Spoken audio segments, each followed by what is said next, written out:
هاي يا شباب، عاملين ايه؟ انا نرمين مقبل، دكتوره صيدلانيه، وجايه النهارده اكلمكم عن الفيروس اللي راعب الامهات كلها.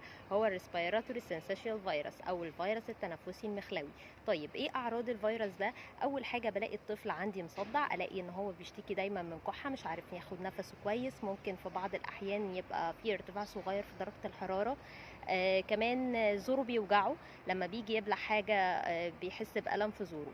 طيب هل علاج الفيروس ده مضاد حيوي؟ لا، اي فيروس ما بيبقاش ليه علاج مضاد حيوي، احنا بس بنعالج الاعراض، ما لم طبعا يتحول الموضوع لبكتيريال انفكشن او عدوى بكتيريه. طيب امتى اروح للدكتور؟ اروح للدكتور لما الاقي الطفل كمان دخل لي في ديهايدريشن او بدا يزرق عندي، نسبه الاكسجين قلت، اسهال مستمر وترجيع.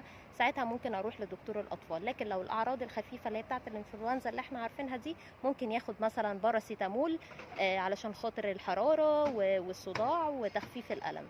طيب ايه الحاجات اللي تخليني احافظ على طفلي ان هو ما يتعديش من صحابه؟ اول حاجه لازم احافظ على الماسك، لازم يلبس الماسك في الاماكن المزدحمه، طبعا في المدارس لازم تنزلي الطفل بتاعك بماسك.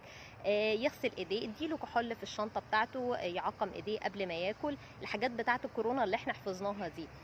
طيب نيجي لأهم جزء بقى في الفيديو، هو ايه الأكل اللي أنا حافظ إن طفلي ياخده علشان أعزز المناعة عنده، وحافظ إن الجهاز المناعي كده يبقى قوي وشديد وما ياخدش الفيروس من باقي أصحابه اللي حواليه. اخد الاكل اللي فيه فيتامين سي، زي ايه؟ زي الخيار والجوافه والبرتقان واليوسفي والجرجير، الكرنب والقرنبيط، كمان العدس، الفاصوليا، الحاجات دي كلها بتبقى مليانه فيتامين سي وتقوي لي جهاز المناعه بتاعي.